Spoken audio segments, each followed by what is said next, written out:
Tez parlayıp tez söndü. Bu deyim sanki onun boyuna biçilib. Boyda nə boyda? 195 santimetr. Neftçinin və Azərbaycan millisinin tarixi ərzində qapını bu nəhənglikdə ikinci bir qalkiper qorumayıb.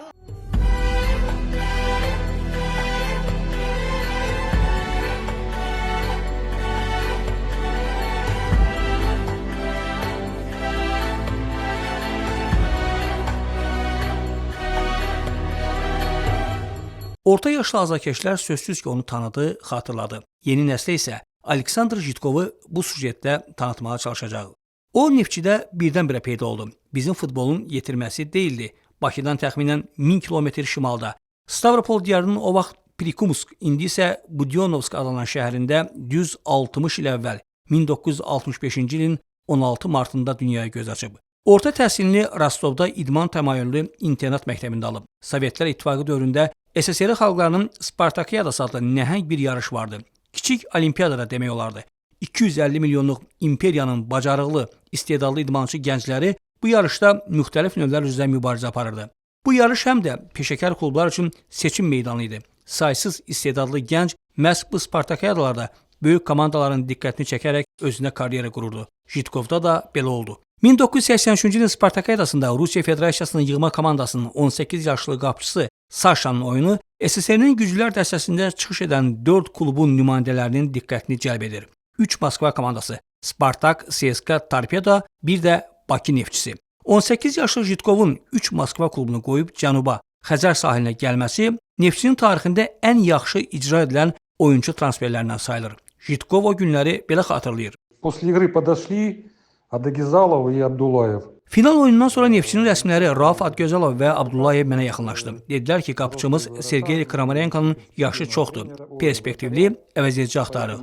Mən isə onlara bildirdim ki, hərbi xidmət vaxtım çatıb. İlk növbədə əsgərlik məsələmi həll etməliyəm. Neftçi nümayəndələrinin cavabı belə oldu ki, problemi həll edəcəyik, sənədlərini ver. Belə də etdim. Neftçi bu məsələdə daha zirək tərpənərək məni Moskva komandalarının əlindən demək olar ki, oğurladı. Bir də ayıldım ki, Bakıda ən nüfuzlu ali məktəblərdən olan Tibb Universitetinin sanitar epidemioloq fakültəsinin tələbəsiyəm. Hərbi xidmətlə əlaqədar CSKA çağırılma ehtimalını nəzərə alan Neftçi ağıllı tərpənərək məni hərbi kafedrası olan ali məktəbdə bir növ gizlətmiş, əskərlikdən sığortalamışdı. Beləliklə SSR-nin 2-ci liqasının hansısa zonasında oynayan Volgodonsk şəhərinin Atomaş komandasının qapıçısı 1-ci liqada da yox, birdən-birə güclülər dəstəsinin komandasında peyda olur. İl 1984 idi. Azərbaycan futbolunun ən məşhur qapıçılarından biri Sergey Kramarenkonun artıq yaşı 38-ə çatmışdı və onu az qala oğlu yaşında olan Saşa Jitkov əvəzləməli idi. Baş məşqçi Kazbek Tuayev çəkinmədən 19 yaşlı yeni qapıçıya əsas heyətdə debüt üçün Sovet futbolunun lideri Dinamo Kiyevlə oyunda şans verir. Oyun gülüş gününə 1 aprelə təsadüf etsə də, maçdan sonra Neftçidə kimsə zarafat əhvalında deyildi. Jitkov isə xüsusən Saşa debüt maçında 57 dəqiqəyə 4 gol buraxaraq 65-ci dəqiqədə yerini qoca Kramarenkoya vermişdi. Belə acınacaqlı başlanğıc bəlkə də mistik bir işarə idi Jitkova. Kiyev deyəsən elə ilk gündən onun üçün lənətlənmiş şəhər idi. İllər sonra karyerasının ən böyük zərbəsini də burada alacaqdı. Amma hələ ona qədər Neftçidə necə məşhurlaşmasına baxaq. Uğursuz debütə baxmayaraq 1984-cü il mövsümdə Kazbek Tuayev 19 oyunda Jitkova şans verir və Saşa bu qarşılaşmalarda ümumilikdə 26 gol buraxır. Gənc qapıçıya təkcə Bakıda deyil, SSR-nin gənclər yığmasında da güvənirdilər. İndiyədək də hər il keçirilən nüfuzlu Toulon beynəlxalq futbol turnirində 1984-cü ildə bizim Jitkov da iştirak edir. Onun qapısını qoruduğu SSR yığması yalnız finalda turnirin təşkilatçısı Fransiya penaltilə seriyasını uduzaraq ikinci yeri tutur. Pascal se fait subtiliser le ballon au tout dernier moment. Zitkov a arrêté. Yarışı yüksək səviyyədə keçirən finalda da penaltilə seriyasında bir zərbəni dəf edən Jitkov turnirin ən yaxşı qapıçısı mükafatına layiq görülür. O SSR gənclər yığmasına Neftçidən çağırılmışdı və 1984-dən bu yana ötən 41 ildə Neftçinin heç bir futbolçusu bir daha Toulon festivalı kimi mötəbər turnirdə iştirak imkanı qazanmadı. Toulon Gənclər Festivalı dünya futbolunun bir çox ulduzlarının parladığı turnirlərdəndir. Belə bir yarışın ən yaxşı qapıçısı seçilən bizim Jitkov da Avropa səviyyəli qalkiper ola bilərdi, amma o zirvəyə gedən yolun yalnız yarısına dək gedə bildi. 1986-cı ildə Neftçidə baş məşqçi postuna gətirilən Ruslan Abdullayev əsas heyətdə Jitkova güvənir. Gənc qalkiper bu etimadı lazımınca doğruldur. Ardıcıl 2 mövsüm 1986 və 87-ci illərdə Jitkov həm Ruslan Abdullayev, həm Aleksandr Sevidov, həm Ağasəlim Mircavadovun baş məşqçiliyi dövründə Neftçidə bir nömrə olur. Neftçi azarkeşi də Jitkovu məhz bu 2 ildəki çıxışına görə sevir. 1987-ci ildə Jitkov SSR Yüksək Liqasında yeganə qapıcı olur ki, mövsüm ərzində qapısına təyin edilən penaltilərin tən yarısını, 8-dən 4-ünü dəf edir. Bunlardan ikisini Moskvada Spartakla oyunda edir. 21 mart 1987-ci il məşhur Olimpiska manejində keçirilən qarşılaşmada Rostovlu hakim İvan Timoşenko 18 və 68-ci dəqiqələrdə Neftçinin qapısına penalti təyin edir. Və hər iki halda Jitkov Spartakın bütün tarixi ərzində ən çox qol vurmuş oyuncusu kimi indiyədək də adı tarixdə qalan Fyodor Çerenkovun zərbələrini dəf edir. Həmin bu hakim Timoşenko ilə Jitkovun yolu bir il sonra Kiyevdə də kəsişəcəkdi. Yenə Spartakla oyunda. Amma Neftçinin yox, Dinamo Kiyevin heyətində və həmin maç Jitkovun karyerasına böyük zərbə vuracaqdı. Jitkovun 1987-ci il mövsümündə qaytardığı digər penalti isə Kiyevdə Dinamo ilə görüşlü olur. SSR yığmasında hücumçusu olan Aleksey Mikhalchenkonun zərbəsini. Amma Belaruslu hakim Vadim Juk həmin oyunda özünü əsl Juk kimi aparır. Neftçinin qapısına 3 penalti təyin edir. Birini Jitkov qaytarır, qalan ikisini isə o zaman nəinki SSR-nin Avropanın ən yaxşı bombardierlərini olan Igor Belanov dəqiq vurur. Dinamo Kiyev 90-cı dəqiqədə vurulan həmin penaltilərlə Neftçini çətinliklə 2-1 məğlub edir.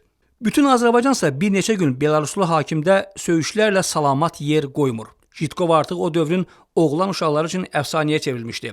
Həyətdə, məhəllədə futbol oynayanda kim penalti qaytarırsa onu mütləq Jitkova bənzədirlər. Bu ucaboy, yaraşıqlı qapıcını təkcə uşaqlar deyil, böyüklər də sevirdi. Jitkov illər öncə Rusiya mətbuatına verdiyi müsahibədə həmin dövrü belə xatırlayırdı. Bakıda Tibb Universitetində təhsilim əyani idi. Amma həftədə bir dəfə görünür, onda da avtoqraf paylayırdım. Sanitar gigiyena fakültəsində idim. İxtisasımla əlaqəli hətta mamalıq və ginekologiya fənnindən də imtahan verməli olmuşdum. Müəllimlər futbolçu olduğumu əla bilirdilər. Neftçidə işlərin necə gedir kimi suallar verirlər. İmtahanda fənn üzrə suallar gözlədiyin vaxt bu mövsüm neçə penalti qaytarmısan deyə soruşdular. 4 cavabını verdim. Əvəzində qiymət kitabçanı ver, səni elə 4 də yazaq söylədilər. Statın sonu. 1987-ci ildəki oyununa görə Jitkov mövsümün rəmzi komandasına, SSR-nin 33 ən yaxşı oyunçusu siyahısına daxil edilir. Bu həmin dövrdə hər bir futbolçunun yer almaq istədiyi bir siyahı idi və Neftçinin bütün tarixi ərzində cəmi 7-8 oyunçu ən yaxşıların siyahısına düşüb ki, onlardan yalnız Maşallah Əhmədov milliyyətcə Azərbaycanlı olub.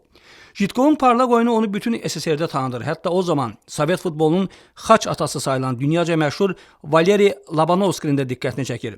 Əlbəttə, Dinamo Kiyevdən dəvət almısansa, səninlə şəxsən klubun və SSR yığmasının baş məşqçisi Labanovski danışırsa, belə təklifə yox demək ağılsızlıq olardı.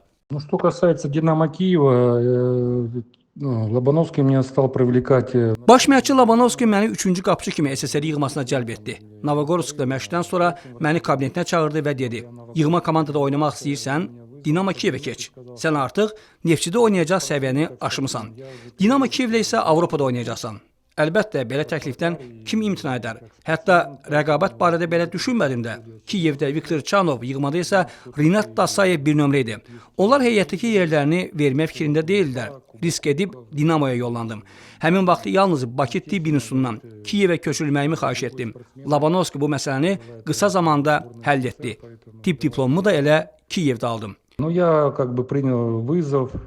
Özünü göylərdə hiss edən 22 yaşlı qalkiperin xoşbəxtliyi uzun sürmür. 1988-ci ilin 27 martında Kiyevin Olimpiska stadionunda 100 min azarkeşin gözü qarşısında Jitkov mövsümün ən vacib maçlarından birində Spartakla ölüm-dirim qarşılaşmasının 85-ci dəqiqəsində kobud səhvə yol verir və Radionov Spartaka qələbə qazandıran qolu vurur.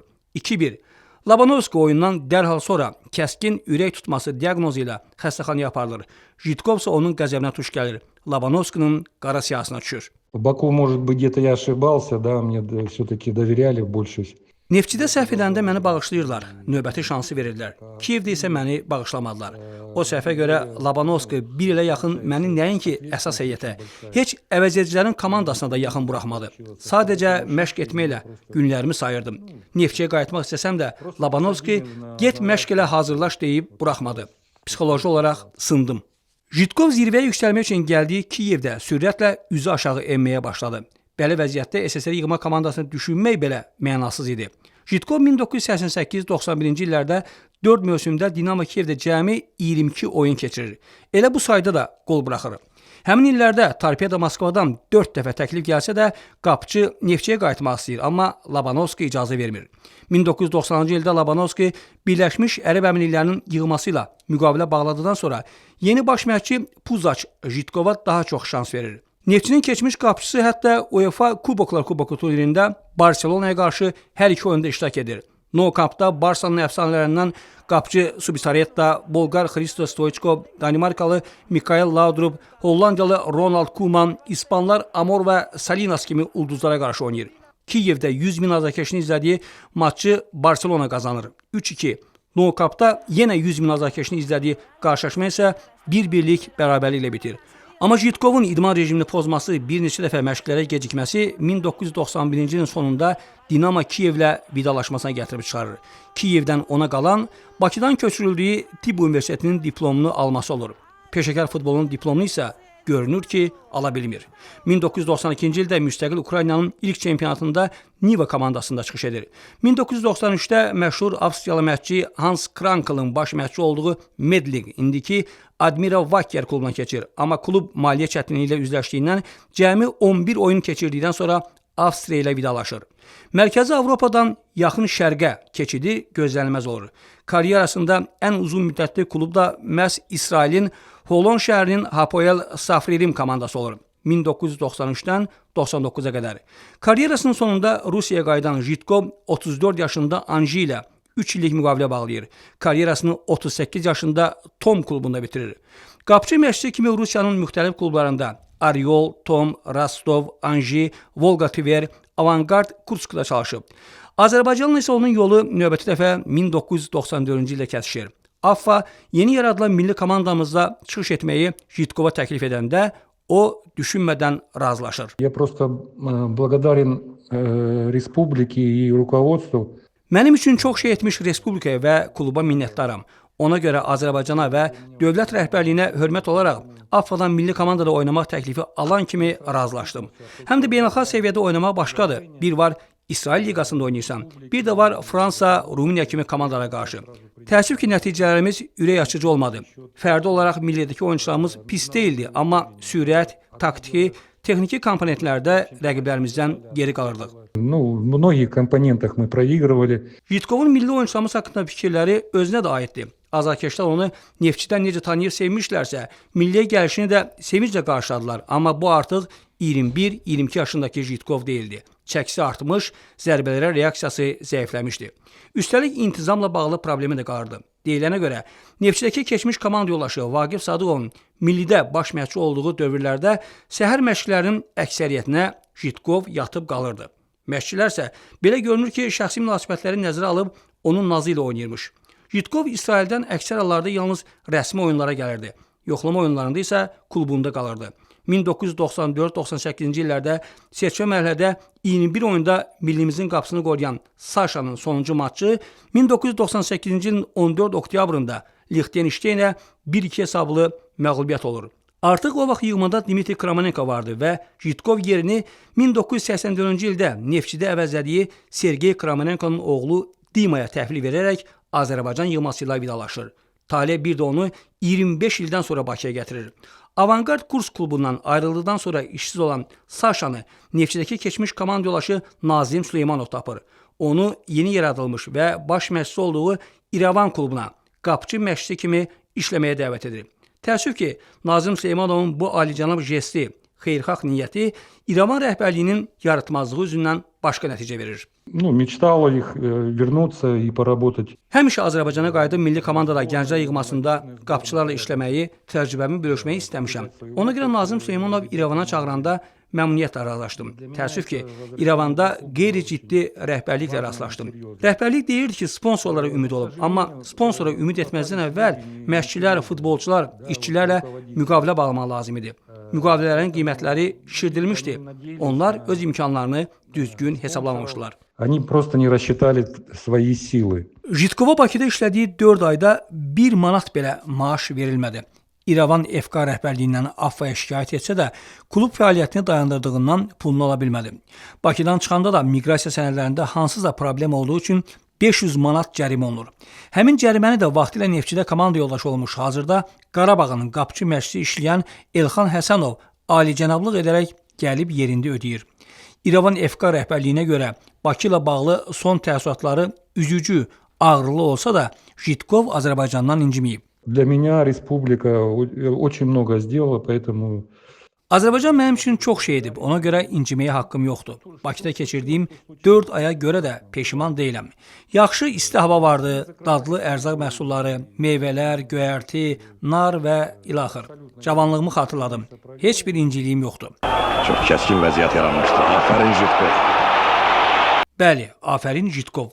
Biz bunu 40 il əvvəl Neftçinin oyunlarını izləyəndə də deyirdik, 30 il əvvəl milli komandanın qapısında siper kimi dayananda da, indi də. Bakının havası, suyu ilə böyümüş, məşhurlaşmış erməni Eduard Markarov, şahmatçı Hari Kasparovdan fərqli cəmi 4 il oynadığı ölkəyə, kluba, Bakıya dönük çıxmadın. Demək təkcə vizual yox, elə xaraktercə də böyük insansan. 60 illik yubileyin mübarək, Neftçinin unudulmaz Jitkovu. İlkin Fikətoğlu, xüsusi olaraq Sport Info saytı üçün.